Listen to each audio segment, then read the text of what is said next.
Hello students, कैसे हैं आप सब। आज का टॉपिक आपका बुक कीपिंग एंड अकाउंटिंग रहेगा, लेकिन लेक्चर स्टार्ट करने से पहले मैं आपका थोड़ा सा क्वेरी सेशन हैंडल करूंगा। जैसे कि कल भी कुछ बच्चों की क्वेरीज ये रही कि सर आप बहुत ही डीपली जो है टॉपिक पढ़ाए जा रहे हो, लेकिन स्टूडेंट्स मैं आपको एक बात बता दूं, आपको इन्फॉर्म कर लूं कि जैसे कि आप भी देख रहे होंगे कि JKSSB की साइट पर इस टाइम रजिस्ट्रेशन जो है 1 लाख क्रॉस होने वाली है विद इन डेज में। अकाउंट असिस्टेंट की बात कर रहा हूं मैं। विद इन डेज में 1 लाख क्रॉस हो जाएंगे एप्लीकेशंस, और आने वाले दिनों में वो 2 लाख की फिगर भी टच कर सकता है। और आप खुद से सोचिए कि कितना टफ कंपटीशन होने जा रहा है।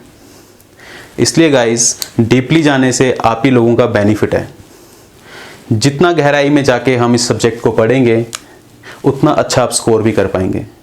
आप सभी जानते हैं कि 30 मार्क्स की वेटेज ये सब्जेक्ट रखता है।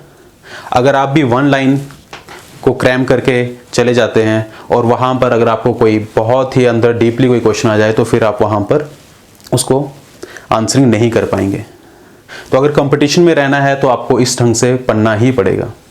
तो आप हमारी वीडियोस को ध्यान से देखिए, मेरी बस यही रिक्वेस्ट है आपसे। तो चलिए ज़्यादा टाइम वेस्ट ना करते हुए अब टॉपिक की तरफ चलते हैं। तो देखिए, आपका जो सिलेबस की जो हेडिंग है खास इसकी अकाउंटेंसी की, उसका पूरा नाम है अकाउंटेंसी एंड बुक कीपिंग। तो आज आप अपने बोर्ड पर यही देख रहे होंगे कि बुक कीपिंग टर्म यहाँ पे मैंने शो की हुई है, book keeping and accounting. And I am sure by now that the term accounting is no more new with any one of us. अब मुझे ऐसा लग रहा है कि अकाउंटिंग टर्म जो है अब हम सब के लिए नई न्यू टर्म नहीं रही। खासकर मैं साइंस या आर्ट्स बैकग्राउंड के बच्चों की बात कर रहा हूँ, क्योंकि मैंने इतना बता दिया है कि अकाउंटिंग क्या है। तो उसी के साथ हम बुक कीपिंग और अकाउंटिंग का आज जो है डिफरेंस देखेंगे। देखिए, बुक कीपिंग का मतलब क्या है। बुक कीपिंग का मतलब आप इसकी वर्ड में ही पहचान सकते हैं, to keep the records of business transactions in the books of accounts. Business transactions के रिकॉर्ड को कहां पे रखना? बुक्स में, बुक्स ऑफ अकाउंट्स में रखना। That is called book keeping. और आपने ऐसा ही कुछ अकाउंटिंग की डेफिनेशन में भी पढ़ा था कि वहां पर भी तो सर हम ट्रांजैक्शंस को रिकॉर्ड करते थे। आप यहां पर भी वही कह रहे हैं, तो बिल्कुल सही बात है। एक्चुअल में अकाउंटिंग का जो फर्स्ट स्टेज है दैट इज बुक कीपिंग। ये याद रखना बहुत ही इंपॉर्टेंट है। अकाउंटिंग जो स्टार्ट होती है उससे पहले की भी एक स्टेज है, that is called book keeping.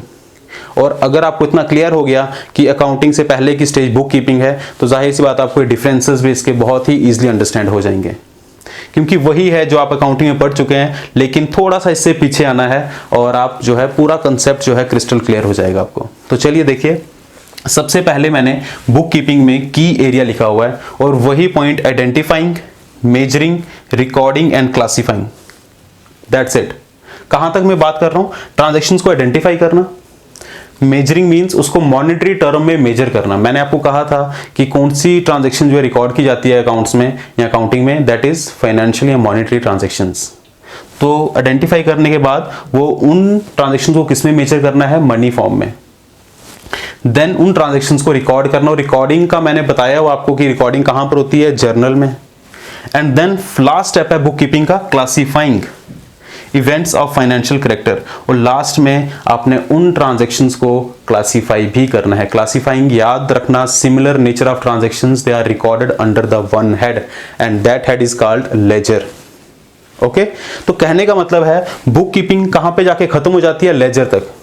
Laser तक के काम को हम बुक कीपिंग कहते हैं। याद रहेगा, आइडेंटिफाइंग, देन रिकॉर्डिंग। कहां पे रिकॉर्डिंग की जाती है? इन द बुक्स ऑफ अकाउंट्स में, जिसे हम क्या कहते हैं? जर्नल। और फाइनली उनको क्लासिफाई किया जाता है एक सिमिलर नेचर की ट्रांजैक्शंस को एक हेड के अंदर, and that is called laser. बस लेजर तक का स्टेप जो मैंने आपको अकाउंटिंग के डेफिनेशन में भी बताया था, हम लेजर तक के स्टेप को क्या कहते हैं? Book keeping. याद रखिएगा ध्यान से। देन अकाउंटिंग का मीनिंग क्या है? अकाउंटिंग तो आप पहले भी पढ़ चुके हैं। इसका मतलब यहां पे आइडेंटिफाइंग भी आएगा, मेजरिंग तो आएगा ही आएगा, देन रिकॉर्डिंग भी आएगा और क्लासिफाइंग भी आएगा। मींस बुक कीपिंग तक सारी एलिमेंट्स यहां पर आएंगे। देखिए क्या लिखा है मैंने? बुक कीपिंग प्लस, और वो जो बाकी के एलिमेंट्स जो थे अकाउंटिंग की डेफिनेशन के, समराइजिंग भी था वहां पर। मैंने कहा था कि एक कंसाइज स्टेटमेंट तैयार करेंगे, प्लस उसके बाद जो कंपनी के रिजल्ट्स आते हैं कंपनी उनको इंटरप्रेट करती है और साथ ही साथ उन रिजल्ट्स को कम्युनिकेट करती है। तो बुक कीपिंग के साथ अगर आप ये 3 एलिमेंट्स ऐड कर देते हो तो वो डेफिनेशन बन जाती है अकाउंटिंग की, और यही एरिया है अकाउंटिंग का। मींस बुक कीपिंग से 3 स्टेप और आगे जाती है अकाउंटिंग में। नेक्स्ट देखिए, पर्पस क्या रहता है? सिंपल इसका पर्पस क्या है? फाइनेंशियल ट्रांजैक्शन रिकॉर्ड करना। मैंने आपको कहा बस ट्रांजैक्शन रिकॉर्ड करता है और उनको क्लासिफाई करता है एक हेड के अंदर, बुक कीपिंग का पर्पस।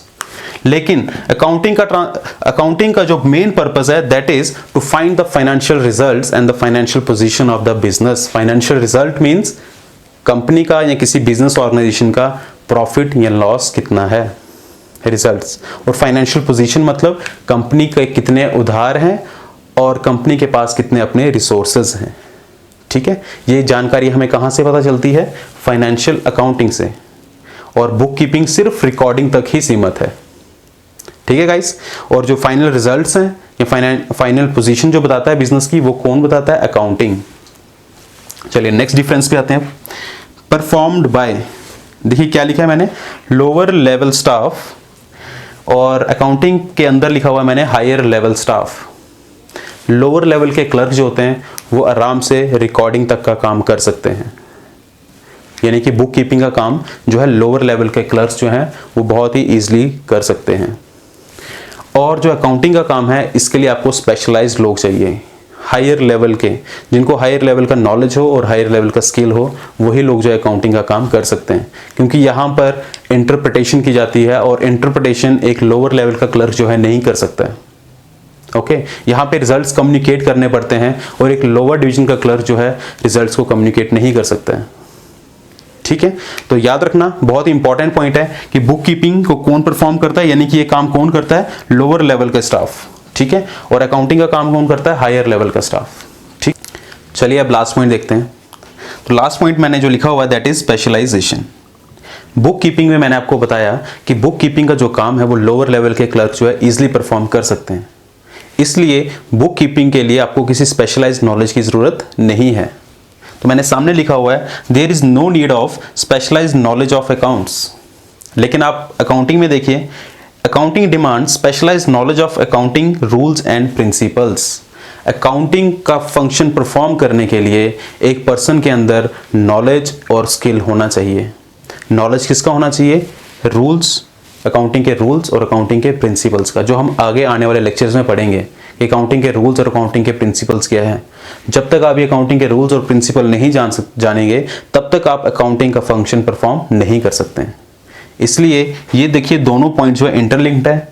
यहाँ पर मैंने कहा कि it is performed by the lower level staff, इसलिए स्पेशलाइज्ड नॉलेज की जरूरत नहीं है। अगर यहाँ पे हायर लेवल का स्टाफ यानी कि अकाउंटेंट लेवल का स्टाफ एक फंक्शन परफॉर्म कर रहा है तो जाहिर सी बात है उसके लिए स्पेशलाइज्ड नॉलेज होना बहुत ही जरूरी है। ओके गाइस, तो ये थे आपके differences between book keeping and accounting. इसी के साथ आज का लेक्चर मैं खत्म करता हूँ। होपफुली कि आपको हमारा लेक्चर अच्छा लग रहा हो, और अगर अच्छा लग रहा है तो प्लीज़ सब्सक्राइब कीजिए, लाइक कीजिए, फॉलो कीजिए। Bye bye, take care.